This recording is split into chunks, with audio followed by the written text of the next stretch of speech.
Welcome to the Madison Miller Podcast. Today is Thursday, July 28th, 2022. Today I'm going to recap yesterday's Major League Baseball games and look ahead to today's games. We'll look at the Wnba Slate for tonight as well. We'll go over the early leaderboard for the Rocket Mortgage Classic. We'll talk some trade deadline and the big trade that happened last night, news and notes, and best bet. We'll go to baseball first. We'll look at the results from yesterday and look ahead to today's games. Alrighty. Phillies over the Braves 7-2. The Phillies are 51-47. Atlanta 59-41. Kyle Gibson the win. Charlie Morton the loss. Tigers over the Padres 4-3.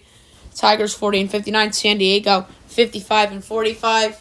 Michael Fulmer to win and Taylor Rogers back-to-back Golden States gets the loss. And this game ended on a walk-off double by Victor Reyes. Angels over the Royals 4-0. The Angels are 42-56. Kansas City 39-59. Jansen Junk to win. Brad Keller to loss. Brewers over the Twins 10-4. The Brewers are 55-44. Minnesota's 52-46. Corbin Burns to win. Chris Archer to loss.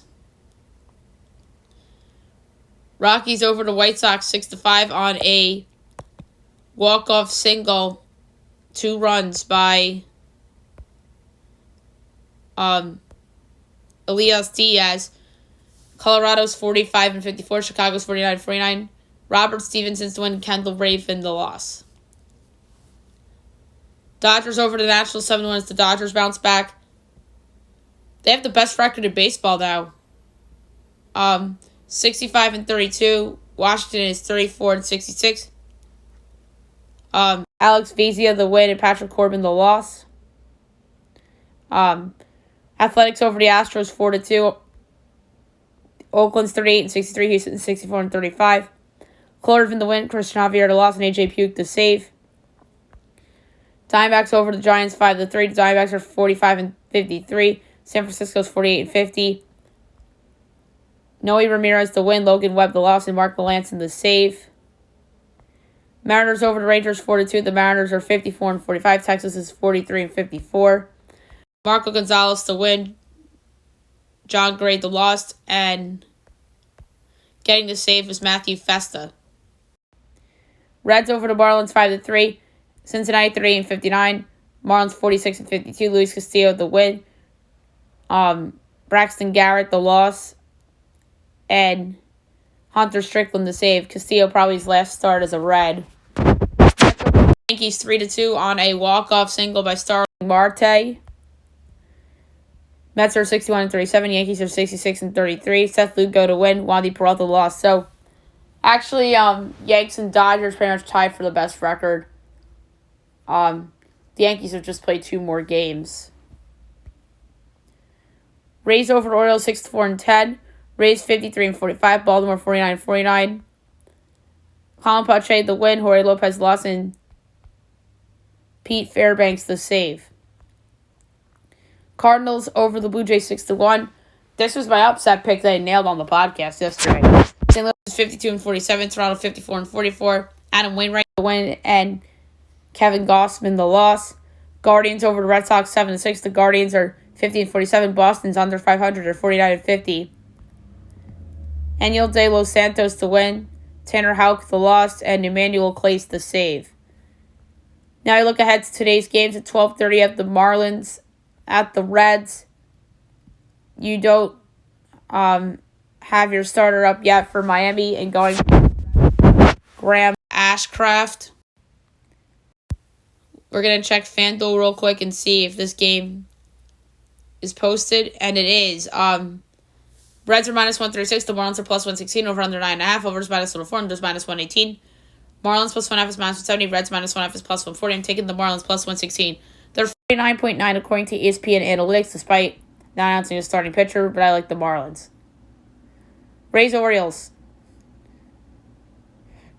Ryan Yarbrough and Jordan Lyles, so the Rays are trying to salvage a split. The Orioles are -116. The Rays are -102. Over under 9. Over is -114. There's -106. Rays -1.5 is +158. Orioles +1.5 is -192. So Rays favored on the run line. Orioles favored on the money line. I think the money lines are just about right. So for the game, I don't like the pick, but I'm going with the over.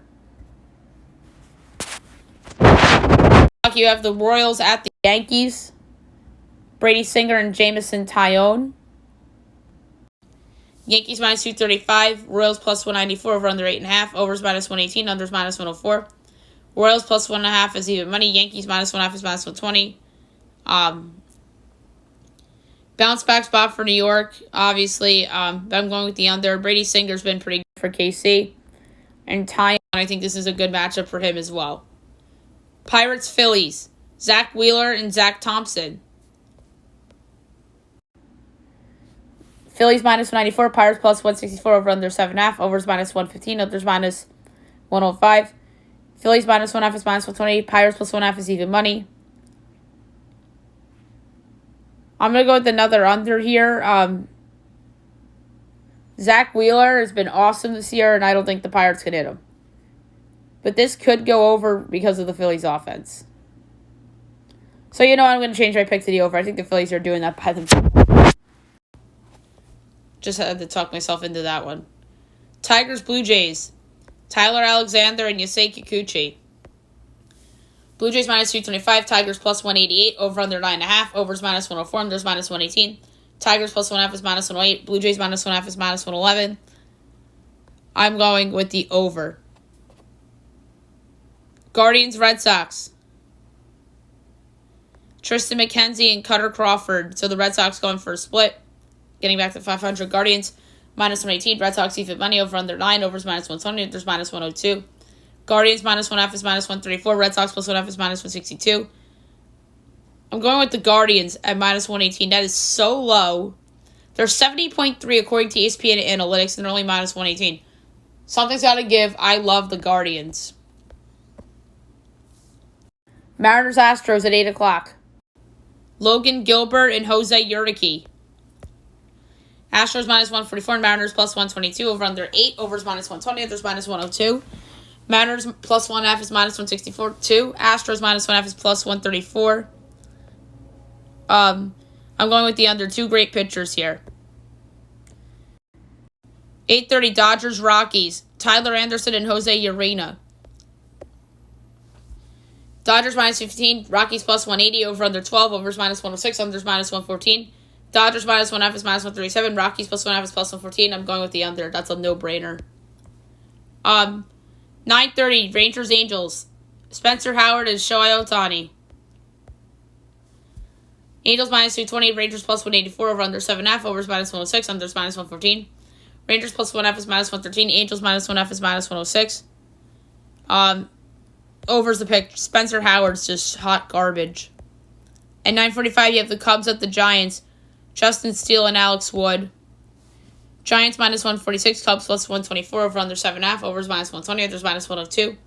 Cubs plus 1.5 is minus 170. Giants minus 1.5 is plus 140. This is another tough one. So I'm going to go over 4.5 first half runs at plus 112. All right, now we're going to look at the WNBA slate for tonight. I believe there's 4 games. 7 o'clock on Twitter, we have the Lynx against the Dream in Atlanta. The Dream are favored by 1.5. Total is 162.5. This is a tough one. The line's pretty low. I'm going to lay to 1.5 at Atlanta. NBA TV, you have the Storm at the Sun. That's a great game. Connecticut's favorite, 3.5. Total is 159.5. I'm going with the over. I think there's going to be some offensive firepower in this game. Storm and over would be a fun same gamer. 8 o'clock on CBS Sports Network, you have the Mystics at the Wings. The Wings are favored by 1.5. Total is 159.5. I'm going to lay to 1.5 at the Wings. That's Vegas knows. And 10 o'clock on CBS Sports Network, you have the Sparks at the Mercury. The Mercury are favored by 4.5. Total is 166.5. I'm taking LA getting the 4.5 sans the drama with Liz Cambridge. All right, now I'll move on to golf. We'll look at the early leaderboard. for the Rocket Mortgage Classic. Your early leader right now with a score of 5 under is Sam Reiner. Second with a score of 4 under is Tony Finau. Tied for third with 3 under is Taylor Moore, Siwoo Kim, Stuart Sink, and Taylor Pendrith. Tied for 7th with 2 under, Ryan Moore, Stefan Jaeger, Wyndham Clark, Bill Haas, Ryan Henley, Kramer Hickok, Cam Davis, Ryan Brem, Michael Thompson, Robert Streb, Jason Day, Patrick Cantlay, Adam Cook, Lucas Hodges, Scott Stallings, Patrick Rogers is in the tie for 22nd with 1 under the ladder, who I just mentioned, Rogers. Mark Hubbard, James Hahn, Aaron Baddeley, Nate Lashley, Webb Simpson, who was my pick, Cam Champ, Danny Willett, William McGirt, Chengson Pong, Nate Taylor, Gary Woodland, Brandon Hagee, Matt Kuchar, Kiradech Aframarant, Roger Sloan, Taylor Gainey, Ben Martin, Luke Guthrie, Justin Lauer, Jared Wolf, Ben Coles, Chris Nagel, and Ben Cook. Tied for 46th at even, Mackenzie Hughes, Seb Straka, Kevin Tway, Jonathan Bird, Lucas Donald, Zach Johnson, Jonathan Vegas, Brian Gay, Scott Gocheski, Harry Higgs, Matt Wallace, Hayden Buckley, Russell Knox, Peter Malnati, David Lingmerth, Austin Smotherman, Michael Gilgick, Morgan Hoffman, Nick Hardy, Grayson Sigg, and Callum Tarrant. Tied for 67th with 1 over, Cam Piercy, Dylan McCarthy, Patton Kazir, Jeff Olivey, Max McGreevy, Vincent Willey, John Ha, Kelly Craft, Joseph Brumlett, and Eric Flores. Tied for 77th with 3 over, Ricky Fowler and Camilo Vegas, and that is your early leaderboard. And the afternoon session will get underway just after noon. Okay, now we'll talk some Major League Baseball trade deadline. We had a trade last night as the Kansas City Royals trade Andrew Benintendi to the New York Yankees for 3 minor league pitching prospects.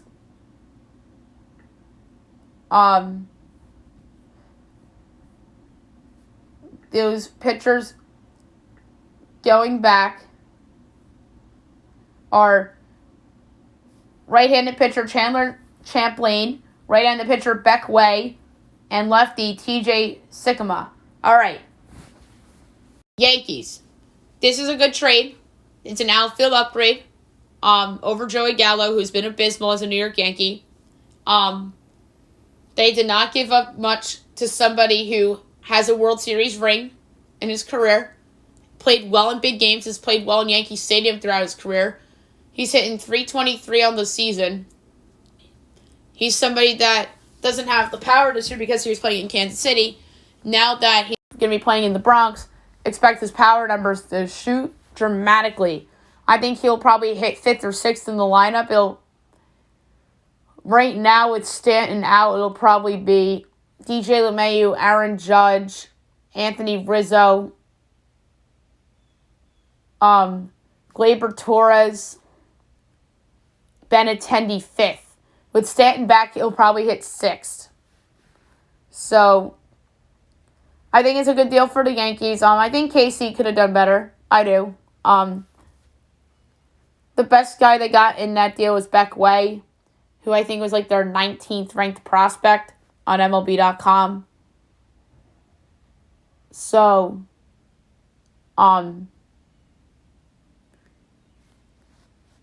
interesting deal for the Yanks. I don't think they're done yet. I think Luis Castillo is among the top of their wish list. And they have a real shot at getting him. They still kept the higher up prospects so they can go and get him if they want.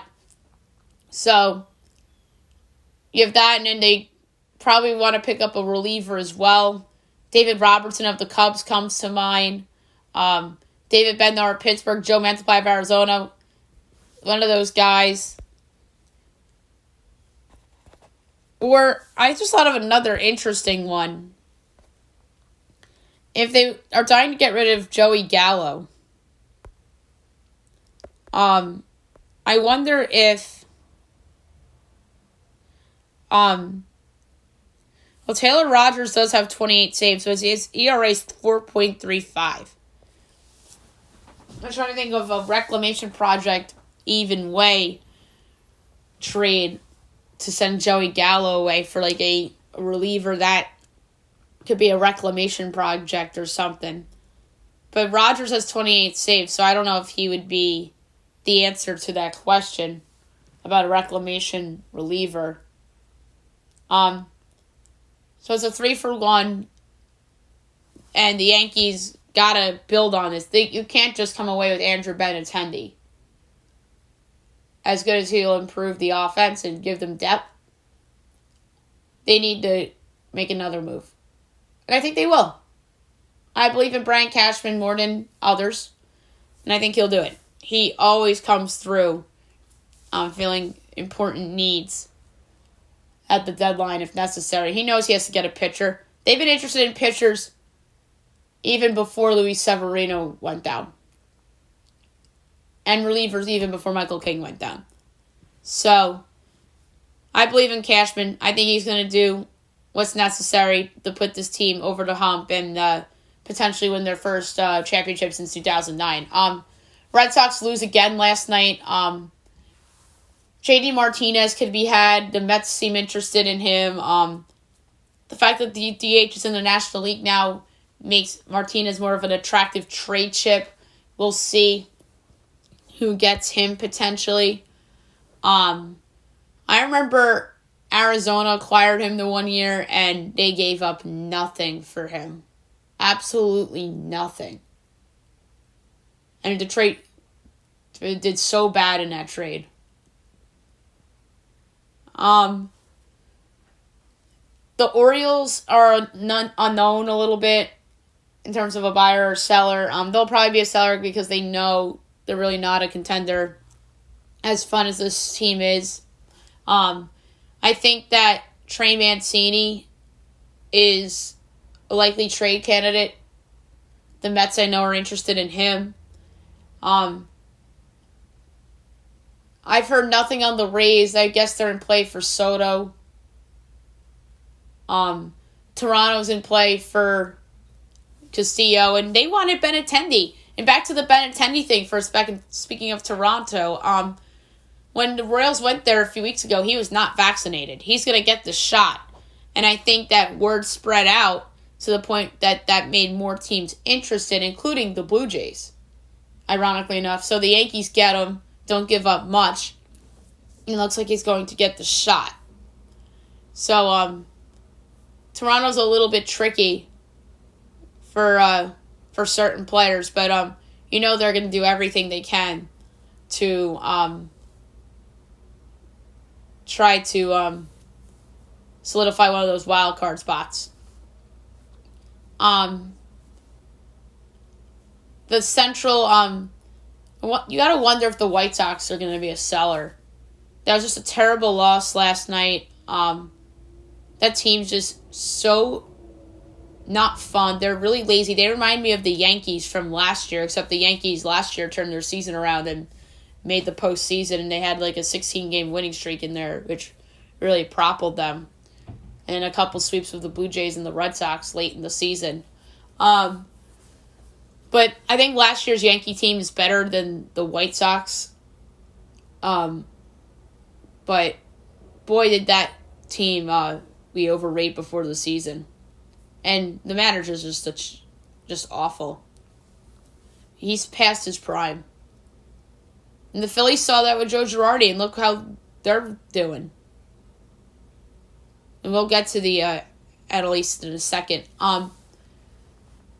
We saw the Royals trade Benintendi. You got to wonder if other guys are potentially moved from that team. The Tigers, everyone's available apparently.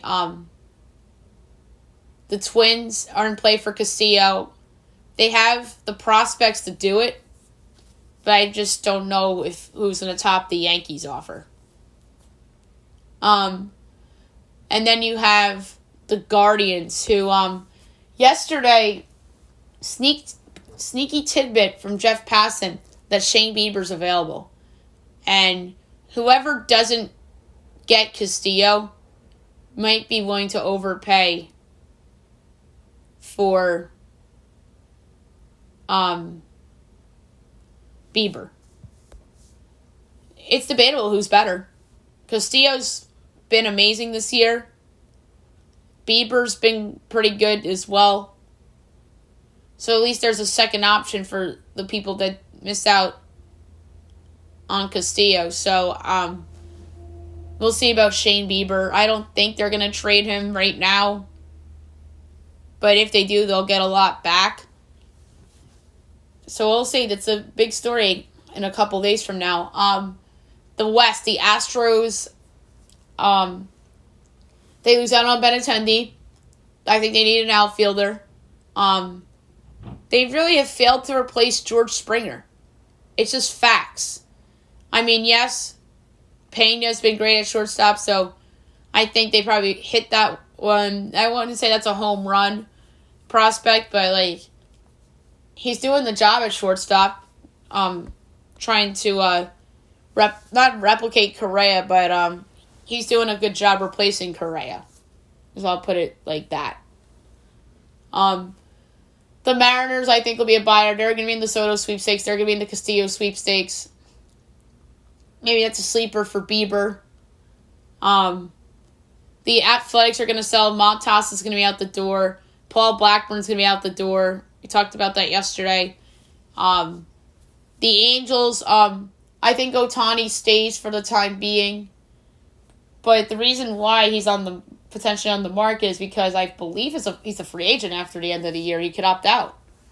And the Angels, if the Angels think he's going to opt out and leave, then they should trade him.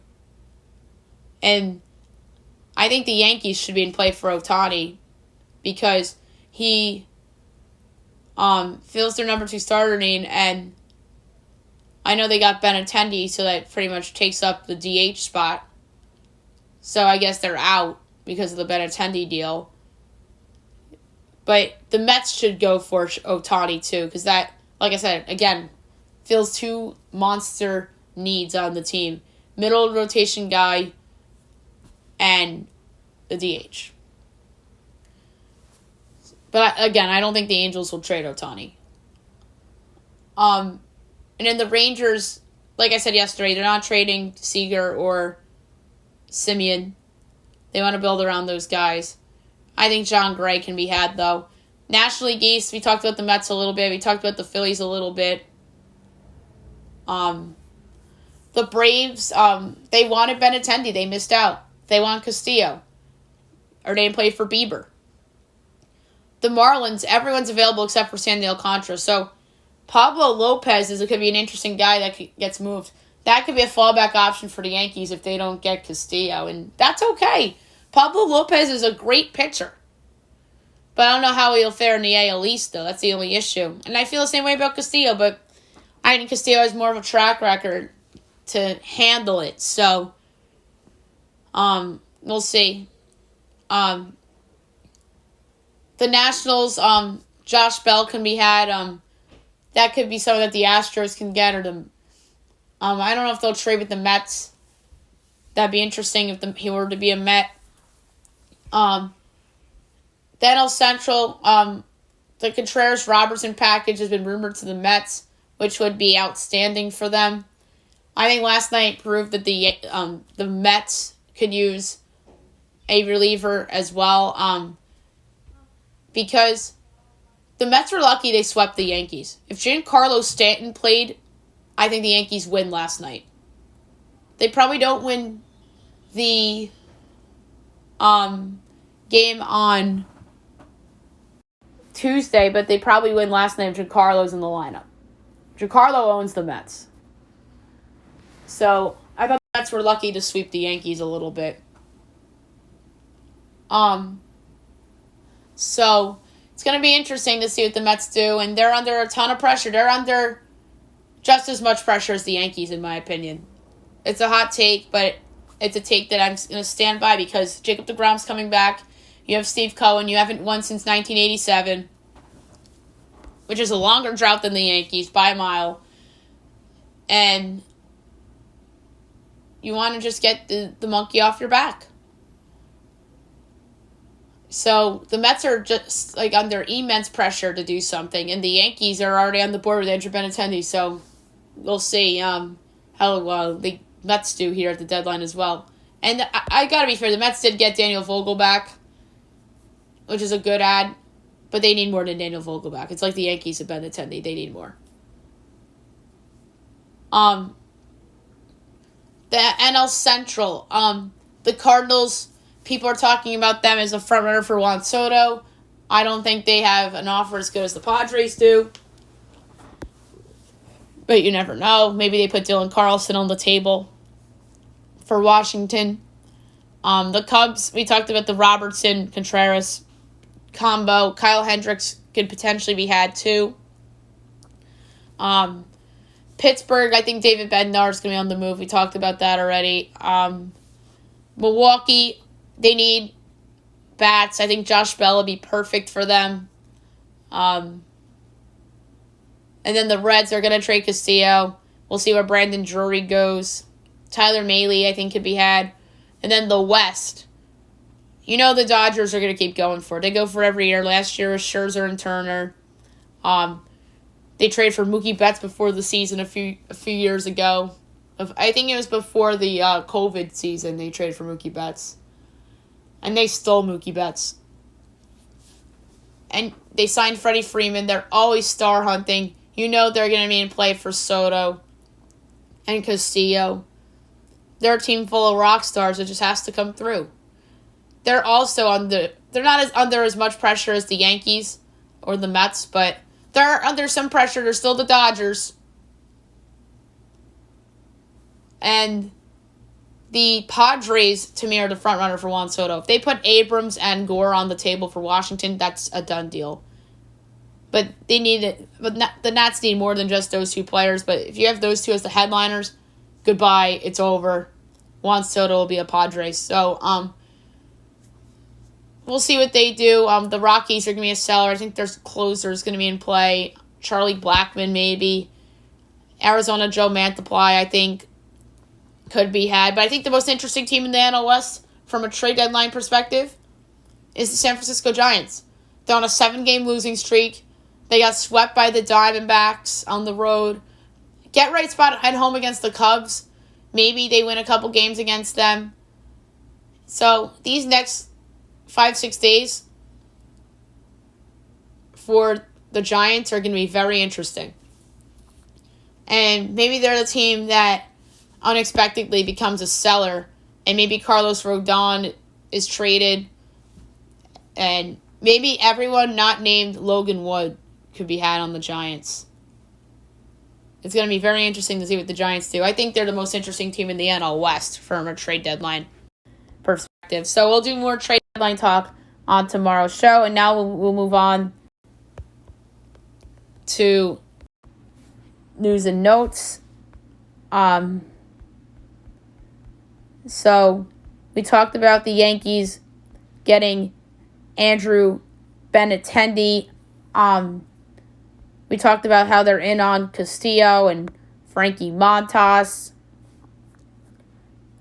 So Paul George to play in the Drew League as he'll participate in the Pro AM Showcase for the first time since 2014. So that's very interesting to see. We saw LeBron playing look like LeBron.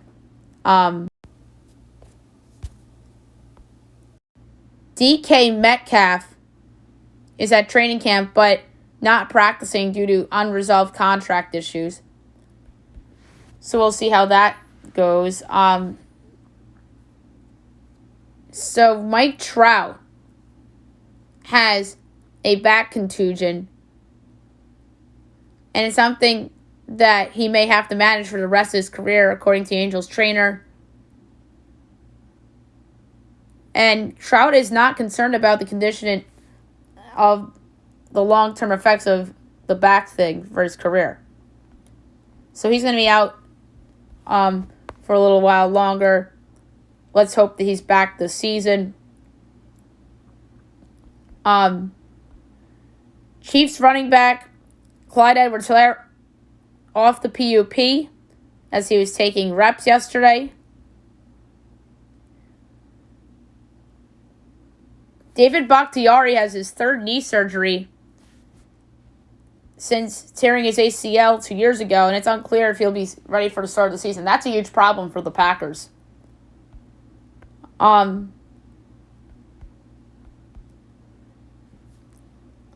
Matt Corral regrets Ole Miss choice as he says he took the easy way out by picking the Rebels over a school that would have made him compete. So that's very interesting.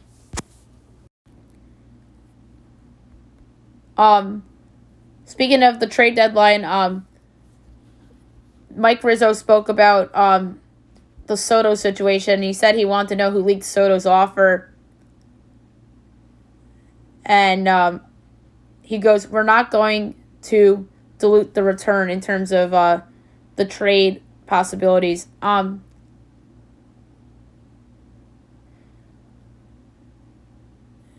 then the Dodgers have their eyes on somebody, Garrett Cooper from the Marlins, as it will wait for the Juan Soto resolution. So Johnny Gaudreau, there were cameras rolling when the Blue Jackets front office surprised the league and signed him. So there's a lot of behind-the-scenes stuff with that. So a 5-star safety, Caleb Downs, commits to Alabama over Georgia and Ohio State. So that's a good get for Nick Saban instead of two rivals getting him, especially in conference rival with Georgia. That would have been bad for them. So some soccer news. Richards joins Palace as he joins the Premier League outfit on a 5-year deal from Bayern. So that is a good pickup there.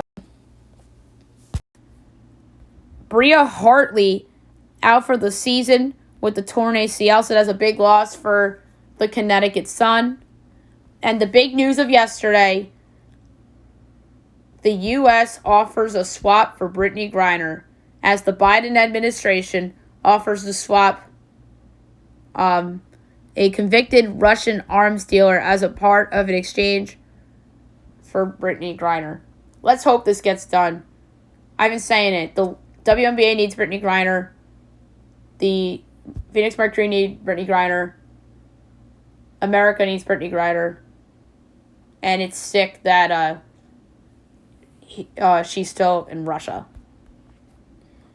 And hopefully this gets resolved sooner rather than later. All right, last but not least, my best bet of the day brought to you by FanDuel. Yesterday's was a loser. I mean, if the Marte had a walk-off home run, best bet would have been a push. So I'm going to go a quarter unit. Okay, there it is. I'm going to go a quarter unit on the under 12 between the Rockies and the Dodgers. That's just a high number. So I'm going to go under 12, minus 115 between the Dodgers and the Rockies for my best bet of the day. I just think 12 is so high.